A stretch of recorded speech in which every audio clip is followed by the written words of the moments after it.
오전 시간에 했던 걸 조금 말씀을 드리면은 갈라디아 지역의 교회는 바울의 초기 사역지라고 말씀드렸어요. 그리고 그 갈라디아 지역 바울의 초기 사역은 결코 쉬운 사역이 아니었다. 매 순간순간 숨쉬기도 힘든 그와 같은 육신의 그 고통 가운데서 시작된 초기 사역이었다고 말씀드렸어요. 저 안디옥에서 초록색선 출발해서 실루기아 이제 실라미 이제 사도행전을 보면 나온 내용이죠. 실루기아 실라미 바보 키프로스 섬에서 바보에서 버가로 들어가서 마가는 되돌아가고 여기서 본격적으로 갈라디아 교회에 복음을 전하는 그 바울의 사역은 결탄코 쉽지 않았던 사역이었어요. 그리고 이때 이 갈라디아서의 배경 중 하나는 교리적으로 가르침이 부족한 때였다. 야고보서가 제일 먼저 쓰이고 그 외에 다른 서신이나 다른 구원에 관한 교리적인 서신이나 말씀이 없었기 때문에 또 이때 당시 무슨 사도들이 지금처럼 뭐 KTX나 비행기를 타고서 동해 번쩍 서해 번쩍 이쪽 설교하고 바로 다음 스케줄 LA 이렇게 가서 설교하는 이런 때가 아니었단 말이에요. 도착하면은 적어도 몇 주, 뭐 조금 더 있다 몇 개월, 길게는 몇 년 이렇게까지 머물면서 사역을 했던 배경이에요. 그렇기 때문에 상대적으로 이렇게 안디옥 예루살렘에서 떨어진 지역은 교리적으로 부족할 수밖에 없었던 때였습니다. 그리고 그 다른 복음은 사도행전 15장 1절의 말씀처럼 어떤 사람이 유대로부터 내려와 형제들을 가르치며 이르되 너희가 모세의 관례대로 할례를 받지 않으면 능히 구원을 받지 못하리나니 모세의 관례대로 할례 받는 것, 즉 유대인의 전통이자 율법을 말하는 것, 그 행위대로 살아야지 구원받을 수 있다라고 했던 그 다른 복음이 그것까지 말씀드렸어요. 자, 그렇다면 오늘 본문에 오늘 본문에 보시면은 너희를 어지럽히는 어떤 자들이 있다. 누가 이렇게 와서 다른 복음을 전하면서 어지럽혔는가? 여기서부터 이제 시작하려고 합니다. 자, 1차적으로 그러면 누가 와서 전했을까요? 유대인. 그렇죠. 유대인. 또 유대인이라고 할 수 있고 또 우리가 갈라디아서 2장 12절 말씀에 봤죠. 또 누구에서 왔다라고 할 수 있겠죠? 갈라디아서 2장 12절 말씀에 야고보에게서 온 어떤 사람들. 그러니까 제가 왜 야고보서를 먼저 언급하는지 좀 이해가 되시겠나요? 야고보에서 이때 이 야고보서를 기록한 야고보로부터 온 사람들이에요. 야고보의 추종자들이라고 할 수도 있고요. 야고보서를 잘못 이해한 사람들이라도 할 수 있고요. 야고보서의 내용을 이용해서 자신들의 기득권을 지키려고 하는 유대인으로도 볼 수 있는 것이에요. 그리고 또 어떤 자들이었는가 우리가 어떻게 추측하냐? 화술에 엄청 능한 자들, 말을 정말 잘하는 사람들이라고 볼 수 있어요. 왜냐하면은 그 2장 이따가 다룰 내용들이 한번 쭉 살펴보고 가려고 하는 거예요. 11절부터 2장 11절부터 이렇게 13절까지 보면은 베드로하고 바나바도 넘어가요. 베드로하고 바나바도 그만큼 그 말씀에 대해서 아주 엄청난 깊이가 있고 그만큼 그 말씀도 잘 전하는 사람들이었다는 거. 그렇게 추측할 수 있고요. 그리고 마지막으로는 이것도 이따가 살펴볼 내용이지만 하나 더 하면 특권의식이 있는 사람들이었어요. 특권의식. 복음은 사람을 차별하지 않는다라고 분명히 말해요. 유대인이나 야만인, 즉 이방인들이나 높은 자나 낮은 자나. 하지만 이 유대인들은 이 할례를 통해서 구원받은 거룩한 자만이 구원받았다. 할례 받지 않는 사람은 부정한 사람들. 철저한 그 특권의식에 매여있는 유대인들이었어요. 네, 요거를 이제 생각하시면서 오늘 본문 1장 그 7절에서 8절까지 말씀을 다시 한번 읽겠습니다. 그것은 또 다른 참 복음이 아니며 다만 너희를 어지럽히는 어떤 자들이 있어 그들이 그리스도의 복음을 왜곡하려 하는도다. 그러나 혹은 하늘로부터 온 천사라도 우리가 너에게 선포한 복음에 어떤 다른 복음을 너에게 선포하면 그는 저주를 받을지어다. 자, 그러면서 이제 바울이 이 서신을 쓰면서 그 다른 복음을 부정하는 방법이 아니라 다른 복음을 전하는 자들을 저주하죠. 아주 강하게 저주하면서 이제 이 서신이 쫙 나와요. 그리고 그 이유는 뭐 이제 갈라디아서에 자세하게 나오죠.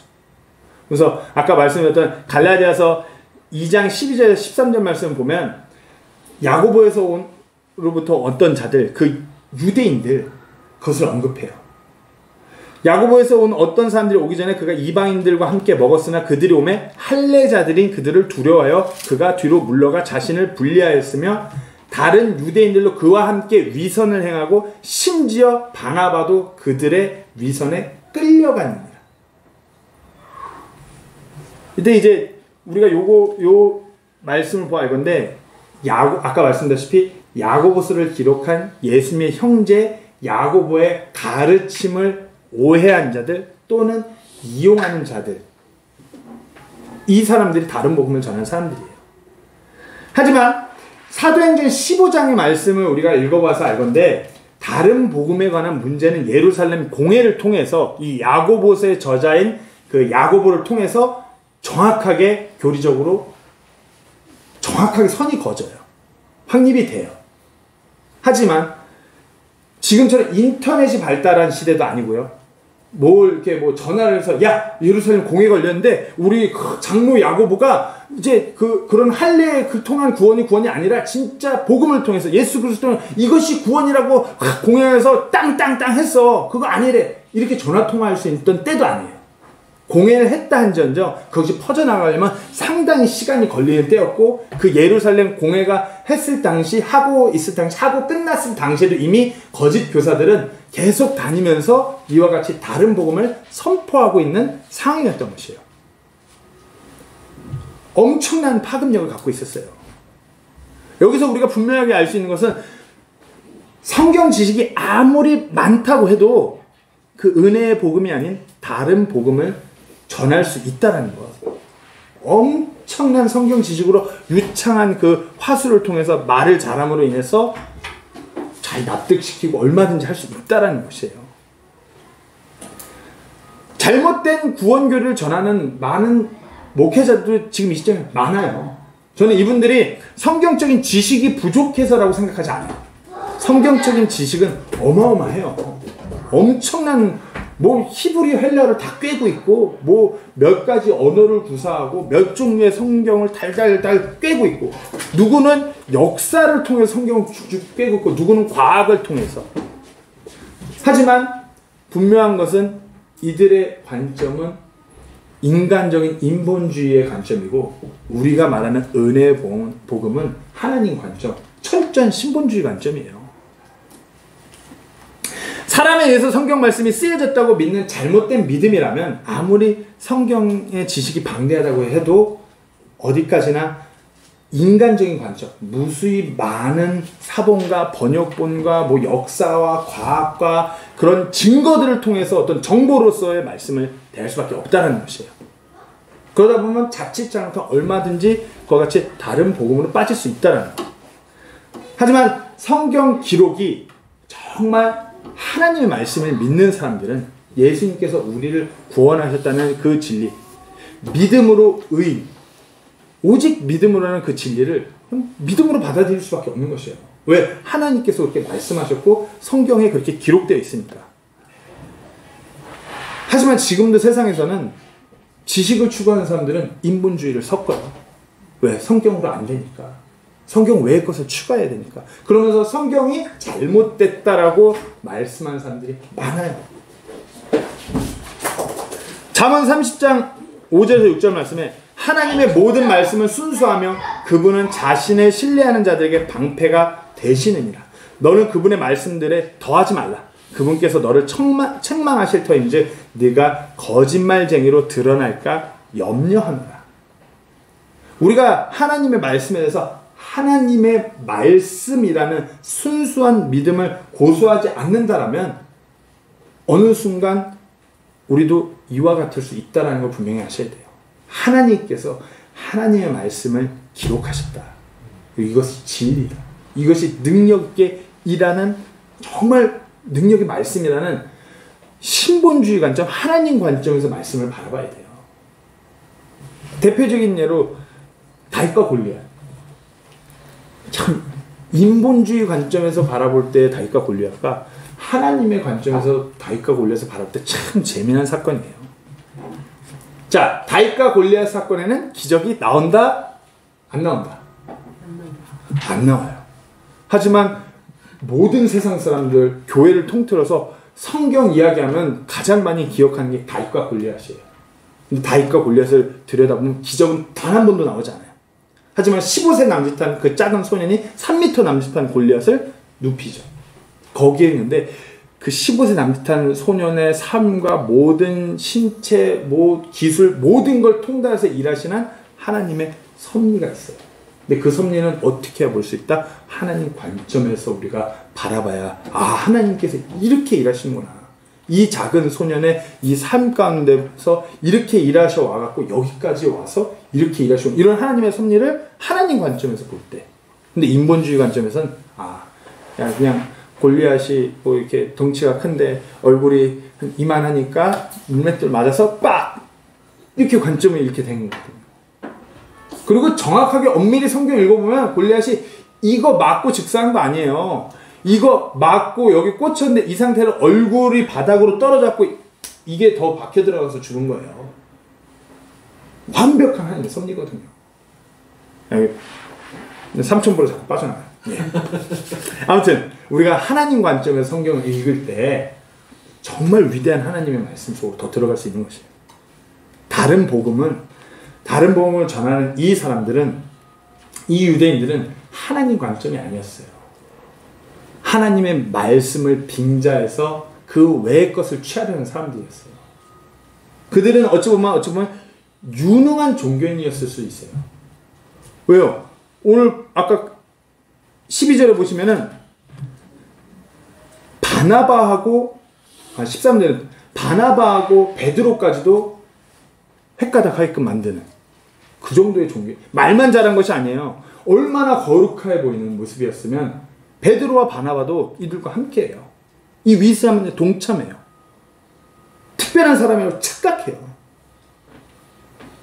여기 바나바 베드로 있네. 바나바 베드로도 함께 동참한 거예요. 야고보에서 온 어떤 사람들이 오기 전에 그가 이방인들과 함께 먹었으나 그들이 오매 할례자들인 그들을 두려워하여 그가 뒤로 물러가 자신을 분리하였습니다. 그렇죠.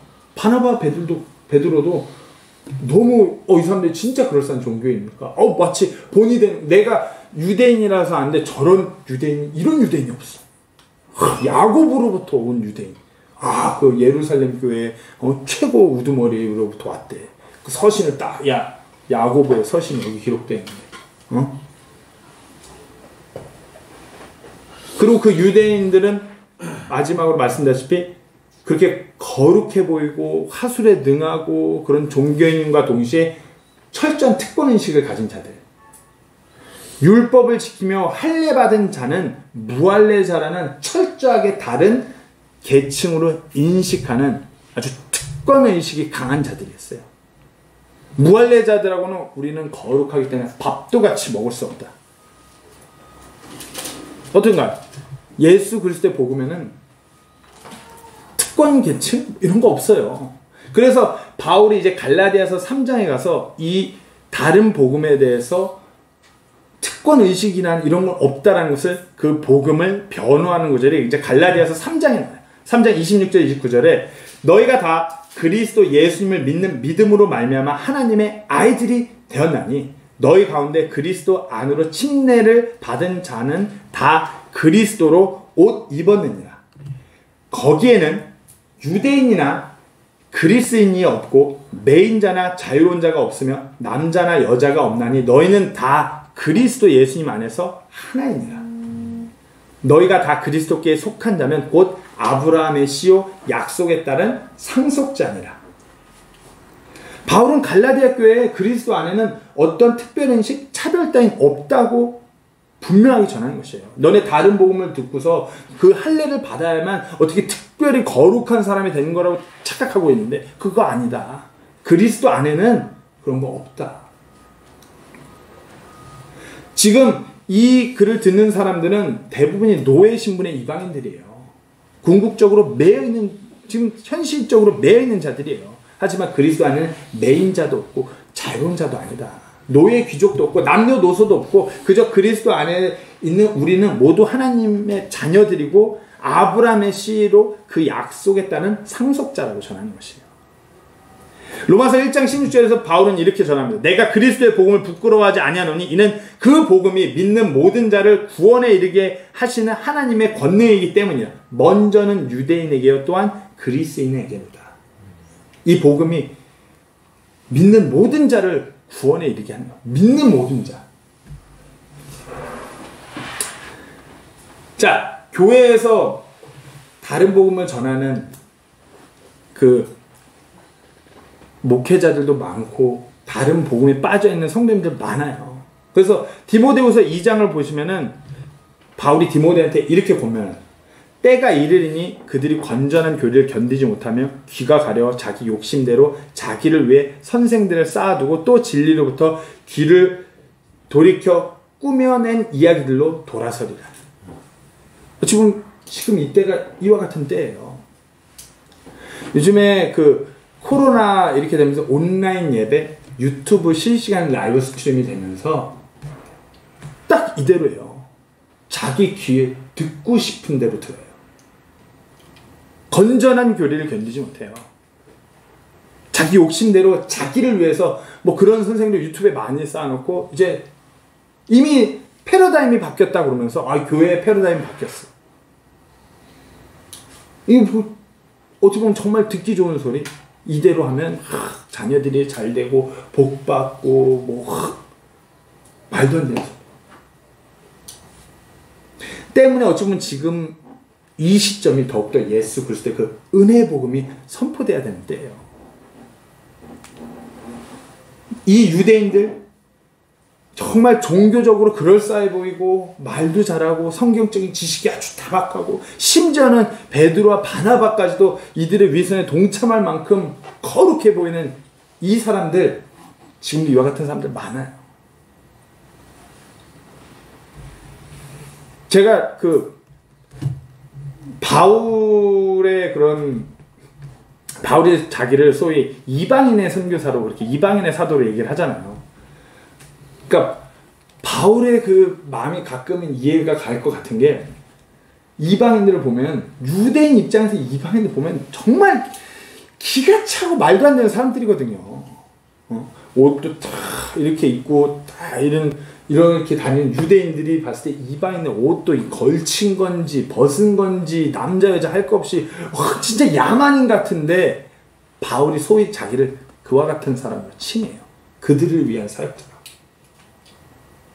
바울도 거기 가면은 그러니까 야 내가 진짜 난 유대인 중에 유대인인데 이거 아니거든요. 바울도 그들과 같이 먹고 자고 교제하면서 우리 형제라고 이랬던 바울이에요. 그 모습에서 거룩해 보이는 모습을 찾을 수 있을까요? 네? 그렇죠. 저도 같이 다니면 깡패로 오해받아요. 바울도 거기 같이 있으면 분명히 저 유대인 맞아? 말씀을 전했는데 거룩한 이 레위인의 바리새인 이런 뭐 이렇게 치장하고 이렇게 와서 회당에서 말씀 선포하는 이게 아니라 그냥 편하게 딱 입고 와서 우리 형제들 하나님의 말씀을 나누겠습니다. 지금 바울 유대인 맞아? 이럴 수 있는 거거든요. 특권 의식이 없는 거예요. 하지만 다른 복음을 전하는 철저한 특권 의식. 뭐 교회 안에 특권 의식을 하면 목회자는 무슨 성직자 이런 거 없잖아요. 특권 의식 없어요. 그저 말씀을 전하는 사람, 말씀 전하는 직분을 수행하고 있는 사람이에요. 당장 제가 그 세부에 있을 때 형제한테 노냥 강조하는 게 절대 뭐 목사님이라고 해서 무슨 성직자라고 해서 뭐 주의 종료 이런 거 없다. 다 똑같은 거지. 나는 그냥 이거 공부해서 이거 전하긴 직분을 지금 현재 여기서 수행하고 있는 형제지 뭐 특별한 사람이 아닙니다. 뭐 제가 기도한다고 병이 나니까 저한테 병 낫게 해달라 기도부터 이런 거 하지 마세요. 이렇게까지 말해요. 근데 이게 천주교에서는 꼭 신부님한테 가서 이거를 받아야지만 이게 있으니까 이게 자리 잡혀 있는 거예요. 아우, 잘 모르신 한국 분들은 저를 프리스트. 다른 농구 모임 같은데 일본 중국 사람들 오는데 프리스트라고. 그래갖고 야 프리스트 막 이런 식으로 해요. 그런 거 아니에요. 특권인식 같은 거 없잖아요. 우리가 그리스도 안에 똑같은. 하지만 다른 복음을 전하는 자는 철저한 특권인식이 있었다는 거. 자, 그러면 다른 복음을 전한 자들은 이와 같은 자들이었어요. 그러면 듣는 갈라디아 지역의 이 교회 성도들은 누구였느냐? 먼저 이들은 노예였어요. 억압된 자. 그리고 이방인들이었고요. 무지한 자들이었어요. 즉 어찌 보면 사회적으로 소외될 수밖에 없는 약자의 신분에 있던 사람들이 어찌 보면 갈라디아 교회 이방인들의 주된 성도였어요. 남갈라디아 지역인 우리 바울의 초기 사역지 비시디아, 안디옥, 이고니온, 루스드라 이 지역은 BC 25년 아우구스투스에 의해서 세워진 식민지 도시예요. 식민지 도시들이에요. 대부분이 노예 식민이에요. 생각해보세요. 그럼 이와 같은 사람들이 글이나 잘 읽을 수 있었을 것 같아요? 아니에요. 동물 취급받던 사람들이에요. 시장에 나가서 그냥 이렇게 우르르 끌려 나온 다음에 갑자기 노예 상인이 옷을 다 벗기면은 그냥 옷이 벗겨지는 동물처럼 이렇게 판매되고 있던 사람들이 노예예요. 하루하루 그냥 어떠한 소망, 희망, 빛도 없은 채 그저 노예로 하루하루 그냥 먹고 하루하루 연명하는 그 사람들이 바로 어찌 보면 갈라디아 교회 대부분 이방인 성도들이에요. 그런 이들에게 바울이 은혜의 복음을 선포해서 진정 자유로운 자로 다시 태어날 수 있도록 한 거예요. 마틴 루터가 그래서 가장 좋아하는 성경이 무슨 성경일 것 같아요? 어려운 질문이죠. 갈라디아서. 오늘 갈라디아서 너무 어렵게 생각. 마틴 루터가 가장 좋아하는 성경이 갈라디아서예요. 왜 그러냐면 이 갈라디아서의 믿음의 정의는 천주교를 향한 완벽한 비수였대요. 오직 믿음으로 이렇게 된다는 이 구원에 대한 확실한 메시지는 천주교를 향한 비수였대요. 사도 바울도 마찬가지 이 갈라디아서는 어찌 보면 로마 제국의 일격을 가하는 비수 같은 메시지예요. 믿음으로 더 이상 종이 아니라 우리 주님을 주로 시인함으로 인해서 믿음으로 하나님의 아들이 되는, 노예가 아닌 하나님의 상속자가 되는 그 메시지, 그게 갈라디아서예요. 바울은 자신의 그 세상의 노예라는 신분으로 있지만 그리스도를 통해서 하나님의 아들이요 그분의 상속자라는 그 영적 특권, 그 믿음을 가지는 신분에 대해서 갈라디아서를 통해서 다시금 이들에게 상기시키는 거예요. 그리스도를 통해서 자유로울 수 있는 것이다. 갈라디아서 4장 5절에서 7절 31절 말씀 보겠습니다. 이것은 율법 아래 있는 자들을 구속하시고 또 우리가 아들로 입양되게 하려 하심이라. 너희가 아들임으로 하나님께서 자신의 아들의 영을 너희 마음속에 보내라 아바 아버지 하고 부르짖게 하셨느니라. 노예인 이들에게 이건 엄청난 메시지예요. 빛도 없고 소망도 없고 그저 동물처럼 살아가는 이들에게 이 메시지는 실로 대단한 메시지예요. 그러므로 7절 말씀, 그러므로 네가 더 이상 종이 아니요 아들이니 아들이면 그리스도를 통한 하나님의 상속자다. 31절 말씀에 그런즉 형제들아 이처럼 우리는 노예 여자의 아이가 아니요 자유로운 자의 아이니라. 갈라디아서 5장 1절 말씀은 그리스도께서 우리를 자유롭게 하려고 자유를 주셨으니 그러므로 그 안에 굳게 서고 다시는 속박의 멍에를 매지 마라. 이 은혜의 복음을 듣고 구원을 받았다고 해도 이들은 혼란스러울 수밖에 없었어요. 무지했기 때문에, 영적인 무지 가운데 있는 이방인들이었기 때문에 학식이 대단한 이런 유대인들이 와서 전하니까 흔들릴 수밖에 없었던 것이에요. 영적으로 무지했기 때문에. 그리고 교리적으로 전혀 이 시대적인 배경에 교리적으로 많은 가르침이 넘쳐났던 시기도 아니었고요. 노예의 신분으로 글도 잘 모르는데 이 유대인들이 와서 이렇게 다른 복음을 전하니 옮겨갈 수밖에 없던 것이에요. 그런 이들에게 바울은 다시 이 갈라디아 서신으로 분명히 하는 거예요. 아니다. 아니다. 하나님의 말씀으로 온전히 세워지는 것. 그것을 전하는 것이에요. 자, 우리가 짚고 넘어가야 되는 분이 우리가 구원을 받은 그리스도인이라면 우리가 확실히 하시는 절대로 영적인 무방비 상태로 계시면 안 된다는 것이에요. 영적인 무방비 상태로 있다 보면 어느 순간 우리도 복음 외에 다른 것이 훅 들어올 수 있어요. 시편 119편 92절에서 96절 말씀을 읽겠습니다. 주의 법이 나의 기쁨이 되지 아니하였더라면 내가 나의 고난 중에 멸망하였으리다.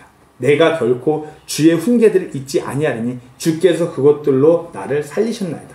나는 주의 것이오니 나를 구원하소. 내가 주의 훈계들을 구하였나이다. 사악한 자들이 나를 멸하려고 기다렸사오나 나는 주의 증언들을 깊이 생각하리이다. 내가 모든 완전한 것들의 마지막을 보았사오나 주의 명령은 심히 넓으시니이다. 하나님의 말씀을 온전히 붙들고 있는 것이 우리가 다른 복음에 흔들리지 않는 유일한 방법인 것이에요. 하나님의 말씀을 붙드는 것이에요. 무슨 아까 말씀드렸던 인본주의 관점에서 성경 말씀을 보는 것이 아니라 하나님의 말씀을. 그래서 이 시편 말씀을 거듭 반복되는 것이 뭔지 아시겠나요? 주의 법이 나의 기쁨이 되지 않았다. 내가 결코 주의 훈계들을 주께서 그것도 주의 것이오니 나를 주의 훈계들, 주의 증언들을, 주의 명령은 하나님의 말씀인 것이에요. 그냥 성경책만 피고 성경책을 많이 한다고 하나님의 말씀을 아는 것이 아니라 우리가 말씀드렸듯이 하나님 관점에서 정말 하나님께서 기록하여서 우리에게 보존하여 우리 손에 들려주셨다라는 이 능력의 하나님의 말씀을 우리가 바라볼 때 그 말씀이 우리를 지켜주시는 것이에요. 성경 구절들을 무수히 많은 구절을 외우고 많은 주석들을 꿰뚫고 있고 많은 원어들, 많은 언어, 라틴어까지 섭렵하고 몇 종류의 성경을 다 찾아보면서 한다 할지언정 하나님의 말씀을 진정 그 하나님 이 세상을 창조하시고 모든 것을 주관하시는 그 하나님의 말씀으로 보지 않는다면 그 말씀이 우리를 지킬 수 없다라는 것이에요. 전하는 사람들이 지금 많은 목회자, 똑똑한 목사님 많아요. 엄청 똑똑해요. 그러다 보니까 가끔 지식으로 너무 빠진 목회자들이 보여요. 지식으로. 대단해요. 모르는 게 없는 것 같아요. 하지만 하나님의 말씀은 하나님의 말씀으로 대하는 게 아니라 가끔 보면 이상한 말을 해요. 역사적으로 보는데 역사적으로 해서 구약에서 이 성경에 기록된 이 말씀은 뭐가 잘못됐다. 그거 아니잖아요. 아무리 똑똑하다 한들 아무리 지식이 많다 한들 하나님의 말씀은 하나님께서 기록하신 그대로 믿어야지. 그걸 왜 고치려고 해요? 그건 아니에요. 그러니까 다른 복음으로 가는 거예요. 말씀을 안다라는 것은 지식적으로 안다라는 것이 아니라 우리가 안다라는 히브리어 야단의 경험이에요. 아담이 이브를 알다. 피지컬적인 경험도 있고 영적인 경험도 있는. 우리가 하나님의 말씀을 안다는 것은 머릿속에 많은 지식의 양을 방대하게 집어넣는 것이 아니라 그 말씀 앞에 내 자신을 쪼개고 반응시키는 그 경험이에요. 내가 하나님의 말씀을 매일같이 알아간다는 것은 매일같이 내가 하나님 말씀에 반응하는 것이에요. 그렇게 반응하면서 하나님 말씀을 대할 때 아무리 똑같은 구절에도 매일 새롭게 다가올 수밖에 없는 것이에요. 매일 내 삶을 쪼개고 만지실 수 있는 것이 그 능력의 말씀인 것이고요. 우리가 하나님의 진리의 말씀을 알아야 돼요. 영적인 무지함에 놓이면 안 돼요. 우리가 갈라디아 성도들이 이렇게 다른 복음을 옮겨갔던 것은 영적인 무지함 때문에. 단순히 무식한 그것이 아니라 영적 무지 때문이에요. 그냥 그저 혹해 보이는 것들. 자, 그리고 두 번째로는 그 영적인 무지한 자들이었고 정체성이 흔들렸던 자들이었어요. 다른 복음으로 인해서 정체성이 흔들린 것이에요. 그러니까 사도 바울이 갈라디아서 쓰면서 언성을 높일 수밖에 없는 것이에요. 지금 다시 또 노예로 돌아가겠다고 하니. 이민 2세대, 즉 한국에서 인민간 분들의 그 2세가 겪는 공통적인 문제가 바로 이 정체성 문제예요. 나는 누구인가? 미국에서 태어난 것도 아니고 부모가 어릴 때 데리고 가게 돼서 어려서 미국에서 자라나고, 나는 파란 눈동자도 아니고 머리도 검은고 피부도 노리끼리한데, 근데 나는 영어하고 있는 나는 누구인가? 생활 환경이 바뀌어요. 갑자기. 그러면서 이제 내가 한국 사람인가? 나는 미국 사람인가? 정체성의 혼란이 와요. 어디에 속해서 따라가는 그 문제, 그걸 겪게 돼요. 내 주변은 다 우리 부모님 한국말하고 한국 사람, 청국장 냄새 나는데 나는 햄버거가 더 좋은데. 어떤 문화를 어떻게 수용하면서 살아가는 거야. 정체성이 혼란스럽다는 건 내가 누구인가라는 그 어떤 세계관을 가지고 살아가야 된 그 삶의 난제 중인 난제예요. 다른 복음으로 옮겨감으로 인해서 지금 이 갈라디아 교회 성도들은 정체성 혼란이 온 것이에요. 궁극적으로 그리스도 안에서 자유로운 자, 이제 내가 더 이상 죄의 속박에 있는 죄의 종로로 타는 것이 아니라 하나님의 상속자가 됐다는 그 기쁨을 막 만끽하고 있다가 다른 복음에 넘어가서 할례라는 것, 율법이라는 것, 아무리 인간적인 노력으로 절대 지킬 수 없는 그것들로 매여버리니까 정체성이 혼란스러운 거예요. 그러면서 이제 어려운 영적인 그 정체성 문제가 계속 거듭 반복되는 거예요. 그래서 사도 바울은 그 영적인 정체성 혼란을 겪는 성도들에게 분명히 선포합니다. 갈라디아서 4장부터 5절에서 9절까지의 말씀을 제가 읽겠습니다. 이것은 율법 아래 있는 자들 구속하시고 또 우리가 아들로 입양되게 하려 하심이라. 너희가 아들이므로 하나님께서 자신의 아들의 영을 너희 마음속에 보내사 아바 아버지하고 부르짖게 하셨느니라. 그러므로 네가 더 이상 종이 아니요 아들이니 아들이면 그리스도를 통한 하나님의 상속자니라. 그럼에도 불구하고 너희가 하나님을 알지 못하던 때에는 본래 신들이 아닌 것들을 섬겼느니라. 그러나 이제 너희가 하나님을 안 뒤에 혹은 하나님께 알려진 뒤에 어찌하여 다시 약하고 천한 초등 원리로 돌아가 다시 그것에 종노릇하려 하느냐. 바울이 이것에 대해서 분명히 전하는 것이에요. 그러면서 아까 그 31절, 우리는 노예 여자의 아이가 아니요 자유로운 자의 아이니라. 더 이상 혼란스러워하지 마라. 너희가 그리스도의 그 은혜의 복음을 받아들여 구원받은 자라면 너희는 자유로운 자다. 이것을 설명하는 것이 갈라디아서예요. 이것을 망각하게 되면 너무나 힘든 거예요. 내가 구원받은 것이 분명한데 이것이 흔들리면은 율법을 지키며 살아가는 것이 하나님의 자녀라고 하나님의 백성이라고 여기게 되면은 그때부터는 끝도 없는 그 속박의 영에 매여서 살아가게 되는 것이에요. 자유를 박탈당하는 것이죠. 지금 이 시점에도 다른 복음에 매여서 살아가는 분들은 자신의 삶에서 내세울 만한 어떤 행위가 드러나지 않는다라면 자신이 구원받지 못한 걸로 착각하며 어떤 구원받을 수 있는, 구원을 만들어갈 수 있는 그 부단의 노력을 취하면서 살아가요. 계속 쫓겨요. 불안해요. 이렇게 하면 안 되는데. 이렇게 하면 안 되는데. 그러면서 자기보다 행위가 부족한 사람들을 향해서 손가락질을 하면서 저거밖에 못해? 교회 다니는 자들이 저거밖에 못해? 구원받지 못한 자로 얘기해요. 이것이 다른 복음으로 인한 문제예요. 정체성 혼란. 막 소위 가끔 미성숙한 분들이 그런 말씀들 해요. 그런 사람들한테 가서 꼭 그래야 되냐? 그런 사람들. 그런 사람들의 정의는 또 뭔데? 그렇잖아요. 겪어보면 다들 사람 좋아요. 근데 그냥 자기들이 하다 보니 일이 이런 걸 하고 계실 뿐이지. 또 예수님 믿고 정리도 많이 하세요. 그런 일들, 이제 이런 악한 거는 제가 하지 않겠습니다, 목사님. 그러다 다시 또 이렇게 한번 갔다 오시긴 하지만 그렇게 손가락질하는 사람이 나쁜 걸까요? 여기서 돌아오려고 하는 사람이 나쁜 걸까요? 그렇잖아요. 정체성의 혼란. 그렇잖아요. 탕자를 보고서 탕자형이 그런 모습. 성경은 근데 탕자형이 더 나쁜 것 같아요, 저럴 때. 둘 다 돌아와야 되는데. 자, 정체성이 혼란스러운 자들이었고요. 또 다른 복음으로 인해서 자유를 잃어버린 자들이었어요. 그래서 갈라디아서 후반부로 가면 5장 말씀을 보면 그리스도께서 우리를 자유롭게 하려고 자유를 주셨으니 그러므로 그 안에 굳게 서고 다시는 속박의 멍에를 매지 말라.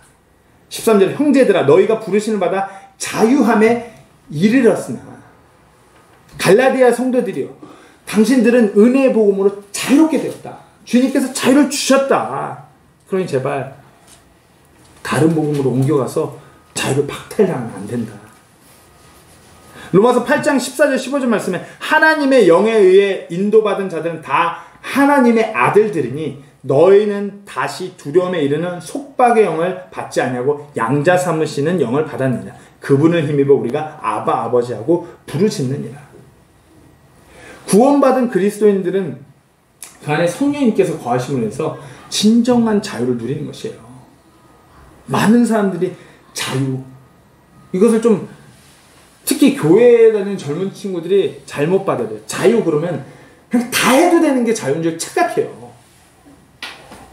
자유롭다라는 건 무조건 다 해도 그게 자유롭다. 뭐 무슨 구원파처럼 예수님 믿고 나면 다 해도 된다. 이게 자유를 착각해요.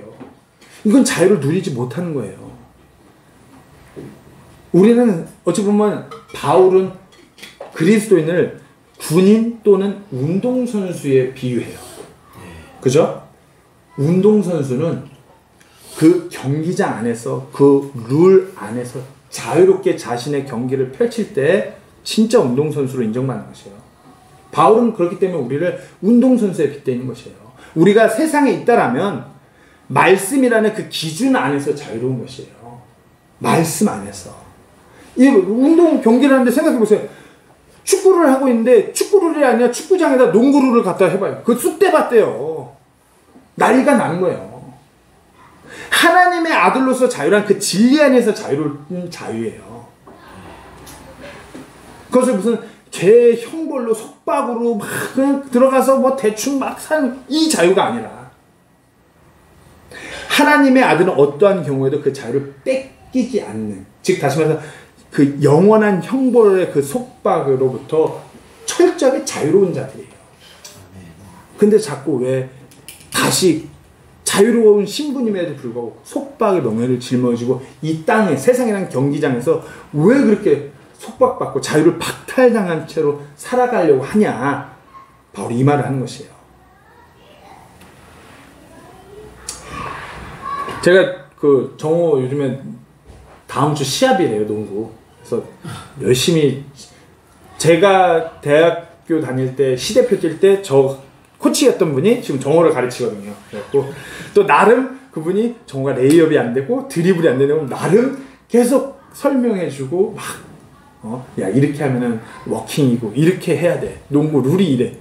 룰을 꼭 가르쳐. 왜? 룰 안에서 플레이를 해야 더 좋은 경기력을 할 수 있기 때문에. 우리가 그리스도인이라면 말씀이라는 기준 안에서 기준대로 나아갈 때 더 좋은 그리스도인으로서 승리할 수 있는 것이에요. 이 점을 분명히 하셔야 돼요. 이것이 자유로운 것이에요. 지금 정우가 그러니까 자꾸 한 손으로 드리는데 자꾸 반복해서 양손으로 드리블을 해요. 그럼 어떻게 삑! 풀리는 거죠.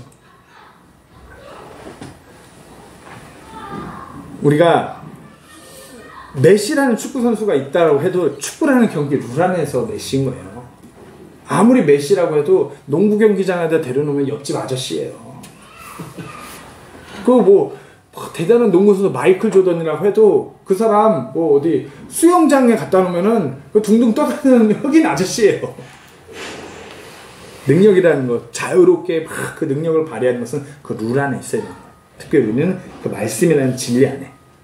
자, 그리고 하나 더 하자면 이 갈라디아 사람들은 순수한 신앙의 자세를 가진 사람들이에요. 기뻐하고 순종함에 열정이 있었던 사람들.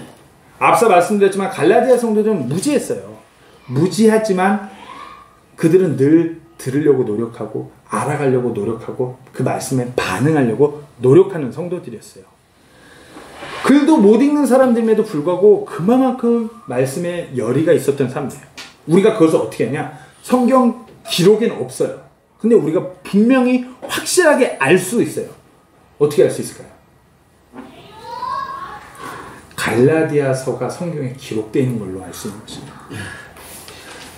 갈라디아서 이때 당시 무수히 많은 서신들이 왕래가 있었다고 해요. 하지만 초대교회에서 교부들이 갈라디아서를 정경화 작업에서 신약 성경에 정경화 작업으로 채택을 한 것은 갈라디아서 이 서신으로 하여금 교회 안에 엄청난 변화를 갖고 왔다라는 것이에요. 우리가 이 점을 염두에 두시면서 갈라디아서를 읽어야 돼요.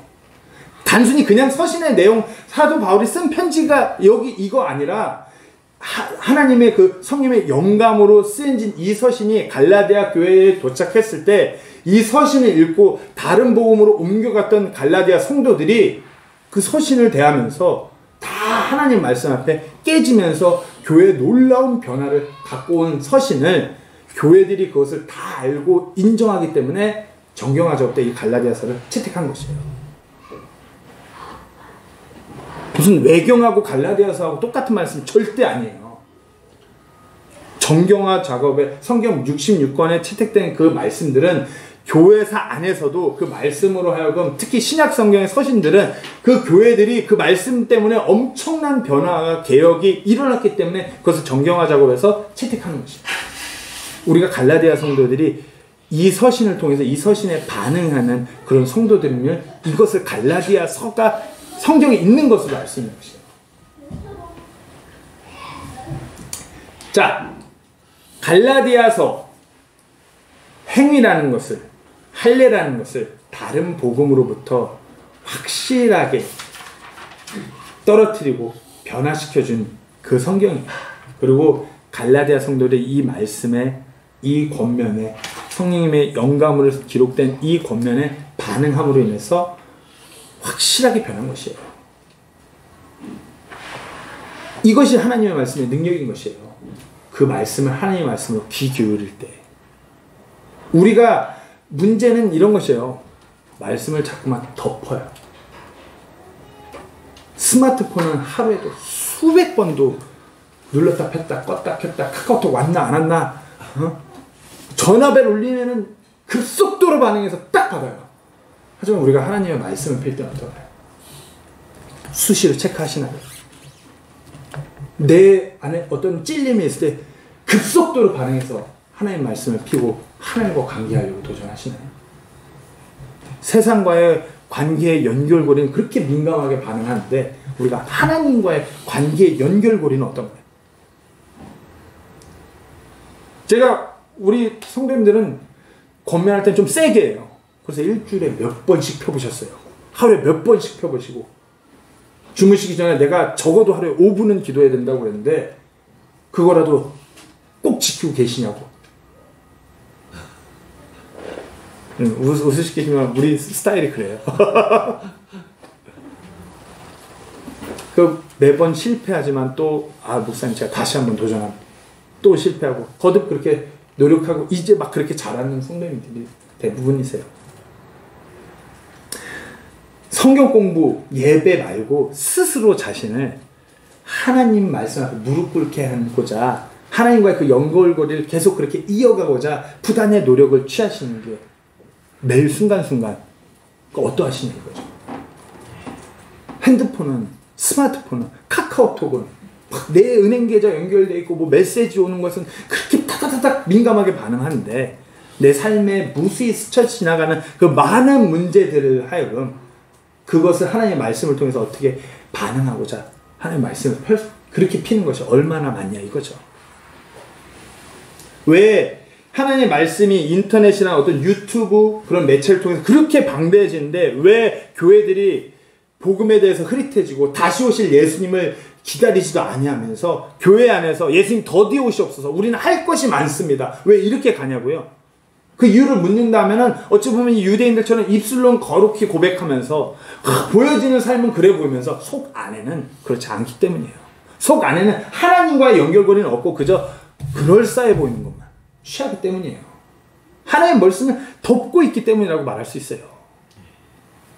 이사야서 29장 13절 말씀에 그러므로 주께서 이르시되 이 백성이 자기 입으로는 나를 가까이 하며 자기 입술로는 나를 공경하나 그들의 마음은 내게서 멀리 떠났고 그들이 사람들의 훈계로 가르침을 받아 나를 두려워하는도다. 우리가 이 같은 백성 아닌가요 혹시? 입술로는 고백하면서 우리 마음은 하나님으로부터 자꾸 떠나려고. 하나님의 말씀이 아닌 어떤 사람들의 훈계, 세상의 철학, 사람들의 인식, 사람들의 시선, 자꾸 그걸 통해서 하나님을 두려워하고 멀어지려고 하는 거예요. 입술로는 뭔가 미사여구가 아니고 말이 어눌해도 하나님을 가까이 하는 사람, 아니면 하나님의 말씀을 전하는 사람, 그것에 귀 기울여야죠.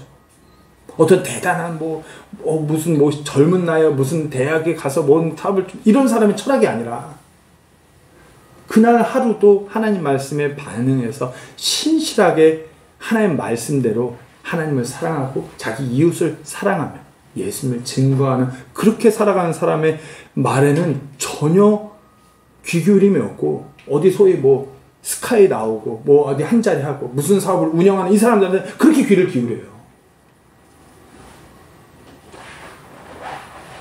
하나님 말씀에 더욱더 우리가 귀를 기울일 수 있어야 됩니다. 자, 진짜 마지막입니다. 자, 이들은 그리고 사도 바울 사역의 목격자들이었어요. 앞서 말씀드렸다시피 그 험난한 그 사역의 목격자들이었어요. 즉 다시 말해서 우리가 잘 아는 그 한 말 있잖아요. 바울의 흉터. 내가 내 몸에 예수님의 그 흔적을 갖고 있다. 이 표현이 여기에서만 있어요. 왜? 사도 바울의 그 몸의 그 자국들, 그 흉터를 알고 있는 자들이 갈라디아 성도들이었기 때문에. 이 서신의 목적은 교회 안에 다른 복음이 들어와 교회를 흔드는 그 영적인 문제를 해결하기 위함이었어요.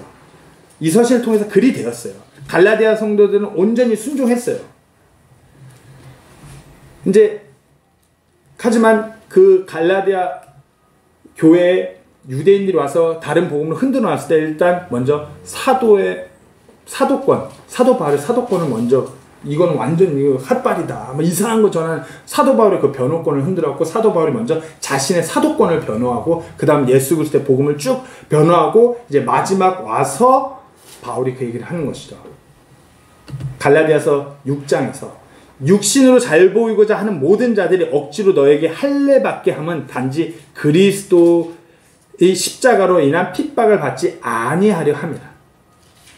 유대인들, 이들은 지금 로마 제국의 치하에 있음으로 해서 예수 그리스도를 주라고 고백하게 되면 회당에서 그런 일들이 일어나면 유대인으로서 자기들 기득권이 다 망가져요.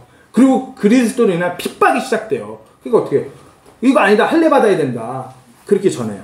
하지만 바울은 자신이 유대인 중에 유대인임에도 불구하고 전혀 그런 거 개의치 않고 오직 예수 그리스도의 은혜의 복음만을 선포했어요. 그로 인해서 그 몸에 어떻게 해요? 어마어마한 흔적들이 남을 수밖에 없는 것이에요. 맨날 설교하고 그냥 숨 넘어가듯이 꼬꾸라지며 쓰러지며 실려가고 누워있던 바울을 아는 갈라디아 성도들이에요. 그러니까 17절에 뭐라고요? 이제부터는 아무도 나를 괴롭게 하지 말라. 내가 내 몸에 주 예수님의 자국들을 지니고 있느냐. 이건 문자 그대로 내 몸에 예수님으로 인한 흉터가 넘쳐난다고 얘기하는 것이에요. 그거 니들이 알지 않냐? 니들이 다 보아서 알지 않냐? 나 그렇게 다 찢긴 내 살들, 다 찢어져나간 내 몸의 흉터를 너들이 알지 않냐? 그러니까 내가 어떻게 예수님을 전했는지 니들이 기억하고 있는데 이렇게 자기들 사역궁리만 하면서 이 할례 받아야 된다고 전하는 자들로 인해서 나를 괴롭게 하면 안 된다라고 그 흉터를 기억시키면서 서신을 마무리하는 것이에요. 어마어마한 얼마나 많은 흉터가 있었겠어요. 고린도후서에 그냥 거기서 반만 떼내도 누가 봐서 한 3번은 죽었을 것 같고 한 3번 이상은 죽을 고비를 넘겼을 거예요. 똑같은 표현이에요.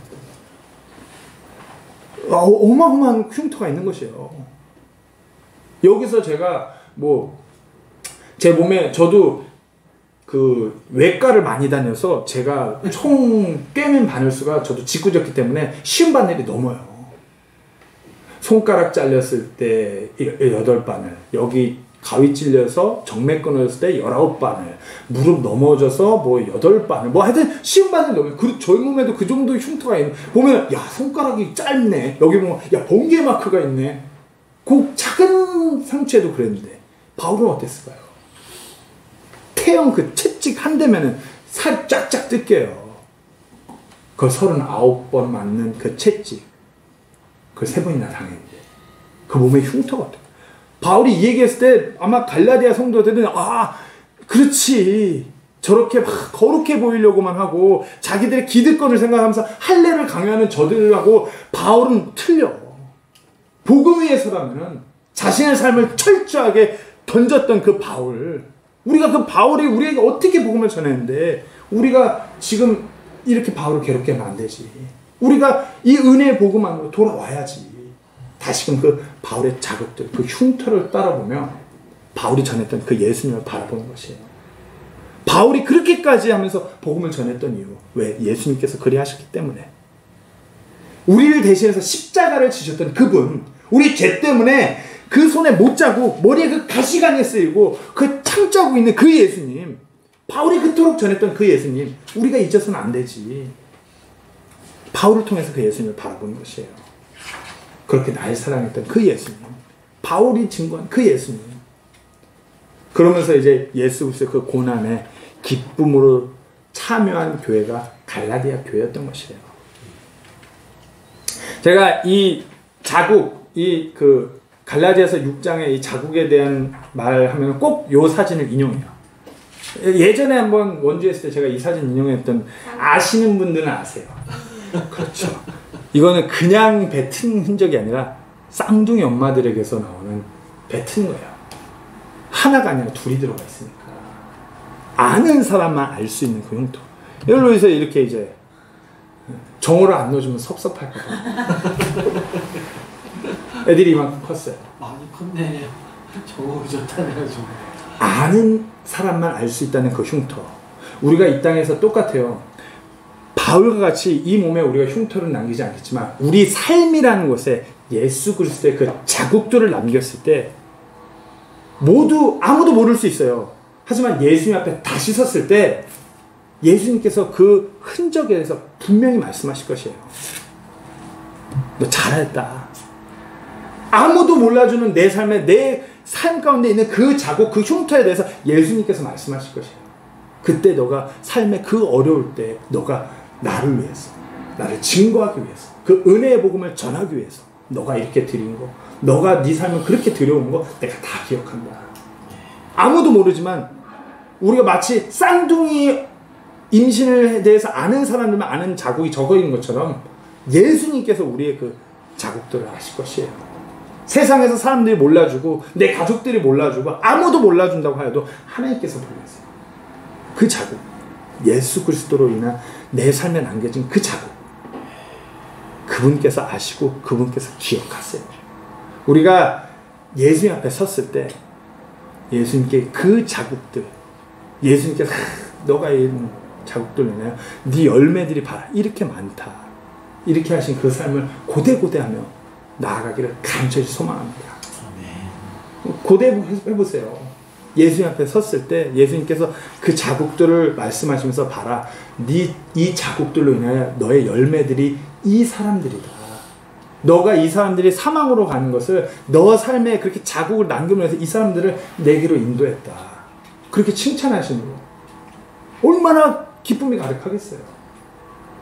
제가 영어 찬양 가사 중에 Faces라는 가사를 듣고 한2 달 동안 맨날 펑펑 울면서 들었어요. 예수님 앞에 섰을 때를 그렇게 묘사해서 하는 가사인데, 예수님 앞에 섰을 때 예수님께서 아무도 알아주지 않고 너 혼자 낮은 곳에서 고생하는 것 같지만 하나님께서, 예수님께서 봐라, 그 얼굴들을 보여주시라. 너로 인해서 사망이 아니라 예수님께로 인도된 사람들의 얼굴들을 보여주실 것이다.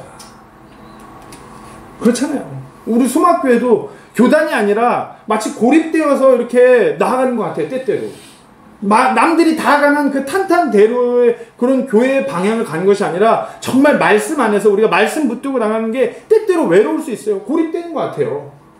우리는 참 예수 그리스도를 증거하고 복음 안에서 말씀 붙들고 정말 순종하면서 그렇게 나아가는데 뭔가 삶에서 참 힘들어요. 뭔가 어려워요. 전도지 한 장 되는데 뭐 이상한 교회 아니야 막 꾸겨서 버리는 거 볼 때마다 가슴이 안 나가고. 하지만 그런 모든 부분에 대해서 예수님 앞에 섰을 때 분명히 말씀드리지만 모든 부분에 대해서 예수님께서 그 흔적들, 그 자국들 분명히 다 칭찬하실 것입니다. 그리고 우리에게 그에 합당한 상급을 허락하실 것을 분명히 믿고 그렇게 우리가 그 진리의 복음을, 은혜의 복음을, 우리를 구원하신 그 예수 그리스도를 증거하는 삶으로 나아가는 우리 모두가 되기를 간절히 소망합니다. 아멘. 잠시 기도하고 마치도록 하겠습니다.